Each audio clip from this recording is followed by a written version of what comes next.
Bismillahirrahmanirrahim. Assalamualaikum warahmatullahi wabarakatuh. Perkenalkan, nama saya Rafa Ramadan dengan NIM 53020230051. Ingin menjelaskan kepada teman-teman tentang bagaimana cara kita menggunakan dan bagaimana cara kita menggunakan analisis Peirce itu terhadap sebuah tanda. Nah, kemarin itu kita disuruh untuk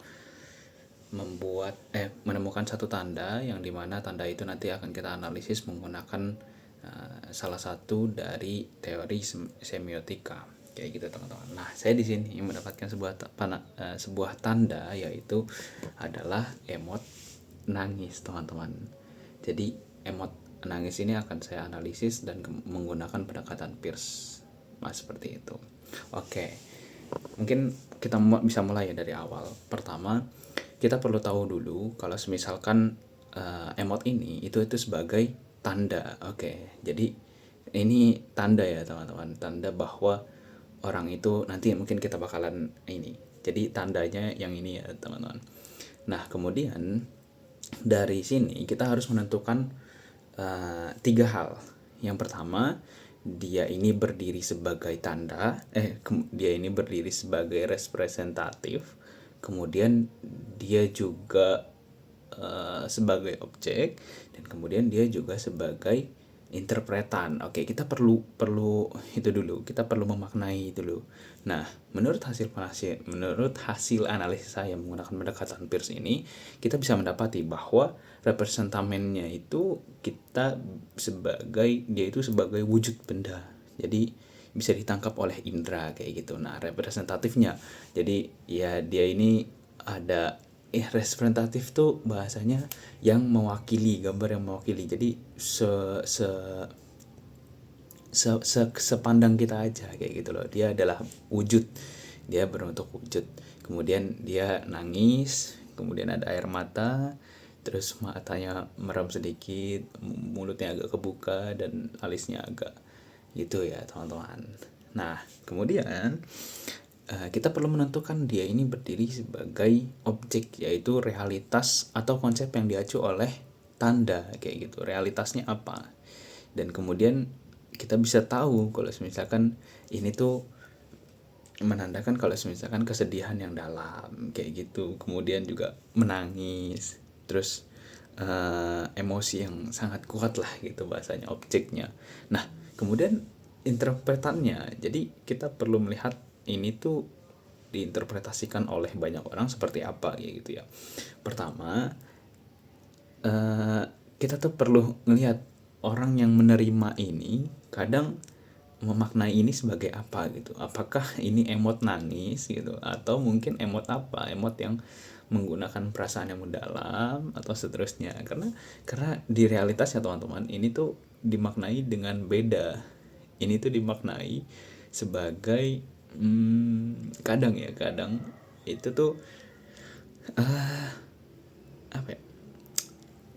Rasa tertekan gitu misal. Padahal emotnya tuh nggak ada yang nangis-nangis, tapi rasa tertekan ketika ditekan oleh tekanan itu kadang orang tuh menggunakan emot ini kayak gitu. Jadi kan emot ini tidak mewakili bahwa orang sedang mengalami tangisan gitu. Walaupun tidak menangis, karena dia merasa tertekan, dia juga bisa mengeluarkan emot ini kayak gitu teman-teman. Jadi makna emot ini tuh tidak sebatas hanya pada orang tuh menangis gitu, tapi juga bisa dimaknai sebagai tekanan seperti itu, atau mungkin rasa kehilangan. Bahkan orang kalau kehilangan tuh kayak misalkan aku kehilangan ini gitu kan, terus habis itu di akhirnya ada emot yang nangis kayak gitu. Nah, jadi emot ini tuh bisa menandakan interpretasinya. Banyak orang yang menerima bahwa ini tuh kayak kayak kita lagi sedih banget kayak gitu, atau enggak terharu bahkan. Nah iya, terharu ini juga bisa menjadi sebuah interpretan kayak gitu. Jadi orang tuh kadang terharu juga karena ini juga bisa, terus menggunakan emot ini gitu. Enggak selamanya mengandung kesedihan gitu. Kemudian juga frustasi itu juga, terus kayak lagi capek banget itu juga kayak gitu teman-teman. Jadi yang perlu kita analisis dari pendekatan Peirce itu, yang pertama yang ada tiga yang harus kita ini kan apa namanya, definisikan kayak gitu, bukan definisikan, kita elaborasi lah bahasanya.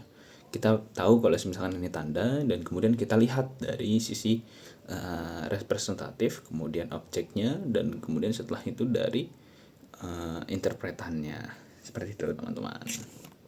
Nah kemudian lanjut, kita masih di sini, yaitu kita menentukan bahwa kita harus mengklasifikasi dari tiga hal, yaitu yang pertama kita harus mengklasifikasi dia ini termaksud kepada icon atau icon kah, atau mungkin simbol kah, atau mungkin satu lagi adalah indeks kayak gitu. Jadi kita harus mengklasifikasikan terlebih dahulu kira-kira ini tuh masuk ke dalam apa kayak gitu kan.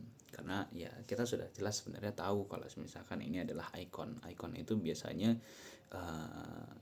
dikaitkan dengan kemiripan gitu, atau mungkin kayak foto, gambar, visual itu bisa dikaitkan dengan icon gitu. Kayak gitu teman-teman. Nah, sedangkan indeks itu kadang berkaitan dengan sebab akibat. Jadi dia harus ada sebabnya dulu baru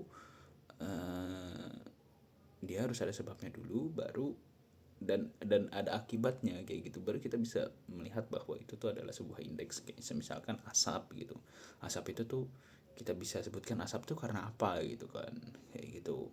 Nah kemudian ada juga yang terakhir itu apa ya, yang terakhir itu simbol ya, simbol. Jadi yang terakhir itu ada simbol. Nah simbol itu lebih ke kesepakatan, jadi sesuatu yang disepakati oleh banyak orang kayak gitu, dan menjadikan itu sebagai sebuah simbol, entah itu visual yang bisa divisualisasikan, atau bentuk benda, dan seterusnya kayak gitu teman-teman. Nah kita bisa tahu bahwa ini tuh sebagai icon ya teman-teman, karena dia adalah kemiripan gitu, kayak dia mirip sama manusia yang lagi nangis kayak gitu. Kita dan bisa divisualisasikan, bisa ada jadi bergambar gitu, jelas dia tuh bergambar, jadi kita bisa sebut sebagai icon kayak gitu teman-teman. Oke teman-teman, lanjut. Tadi kan sebelumnya saya sudah menjelaskan bahwa kita harus menganalisis lewat tiga tadi kan. Sebutannya itu adalah trikotomi Peirce gitu, yaitu adalah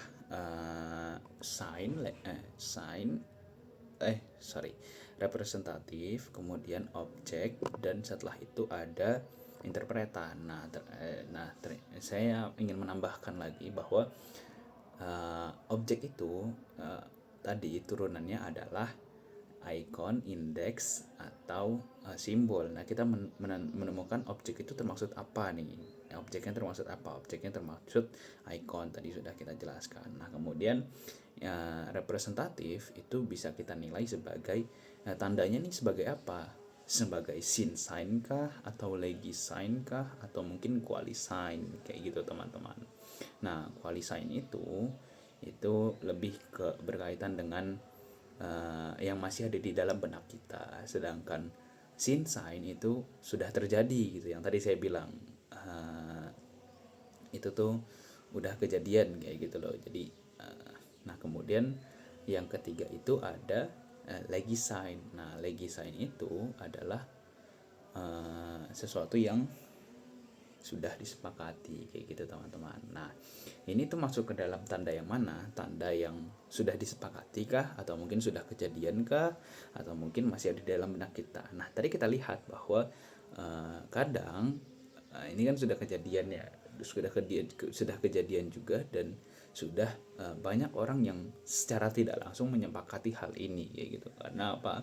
Karena mereka kadang menggunakan emot nangis ini untuk menggambarkan bukan hanya kesedihan saja, tapi juga menggambarkan keterharuan, kemudian juga ke apa itu, kesedihan yang mendalam, kemudian juga tekanan kayak gitu. Jadi tertekan, mereka juga kadang menggunakan simbol ini gitu teman-teman. Berarti dia masuk ke dalam legi sign, yaitu tanda yang sudah disepakati sebenarnya kayak gitu teman-teman. Tanda yang sudah disepakati. Oke teman-teman, kita masuk ke dalam tahap yang ketiga, yaitu menentukan interpretannya seperti apa. Jadi kita perlu tahu interpretannya seperti apa. Yang pertama itu kalau kita masuk ke dalam ranah interpretan itu ada kita bisa menandakan, bisa mengklasifikasi dia ini masuk ke dalam rhyme, atau yang kedua itu masuk ke dalam design, dan yang ketiga itu atau ke argumen. Nah, kalau misalkan argumen itu berdasarkan kayak meyakinkan gitu, ingin dengan penjelasan yang logis kayak gitu teman-teman. Jadi kalau ini tidak termasuk ke dalam argumen ya teman-teman. Nah kemudian itu juga ada rim. Nah rim ini dia lebih tepatnya belum bisa kita pastikan benar atau salahnya. Dia ini masih abu-abu, masih ya kita belum tahu gitu, masih di benak kepala kita juga kayak gitu. Nah kemudian yang ketiga ini itu ada design. Nah design ini bersifat informatif gitu Pak. Dia cuma menjelaskan yang sebenarnya sedang terjadi atau telah terjadi kayak gitu, atau benar terjadi, yang telah terjadi atau benar terjadi. Oke teman-teman, jadi menurut penglihatan saya gitu, menggunakan pendekatan Peirce ini ya saya dapat mengklasifikasikan bahwa dia ini termasuk emot menangis ini termasuk ke dalam design kayak gitu. Karena apa? Karena ya dia bersifat informatif dan dia sedang terjadi atau benar-benar terjadi, karena memang di lapangannya ketika kita cari tahu sendiri itu memang seperti itu teman-teman. Dan kemudian juga dapat diverifikasi teman-teman. Coba lihat saja teman-teman, mereka itu menggunakan emot ini ketika sedang apa, kita sedang tertekan, terharu juga itu kadang juga bisa. Oke, itu bisa ditemukan oleh teman-teman di kehidupan sehari-hari kayak gitu. Nah maka dari itu bisa saya katakan bahwa emot ini bila dilihat dari analisis Peirce atau mungkin pendekatan Peirce itu bisa kita lihat desainnya kan itu kan terbagi trikotominya, yaitu adalah objek, kemudian interpretan, dan representatif. Nah representatifnya itu kita masukkan ke dalam icon kayak gitu. Jadi dia ini sebagai sebuah gambar, dan kemudian memang bisa dilihat visual gitu ya, foto. Nah ini kan juga foto kan, emot lah bahasanya. Dan kemudian kita juga bisa melihat lewat objek. Nah objek itu kita bagi jadi 3, objeknya itu menjadi apa. Sorry teman-teman, objeknya itu adalah icon kayak gitu. Nah representatifnya itu kita lihat tanda ini sebagai apa, tanda ini sebagai sin sign kah, legi sign, atau mungkin quali sign kayak gitu. Nah tadi kita temukan bahwa ini tuh masuk ke dalam legi sign ya teman-teman. Jadi dia ini bersifat sudah disepakati oleh banyak orang kayak gitu. Dan kemudian interpretannya itu dia masuk ke dalam apa itu namanya, design.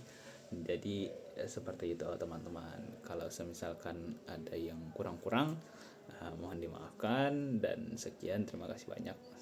Assalamualaikum warahmatullahi wabarakatuh. Bye bye.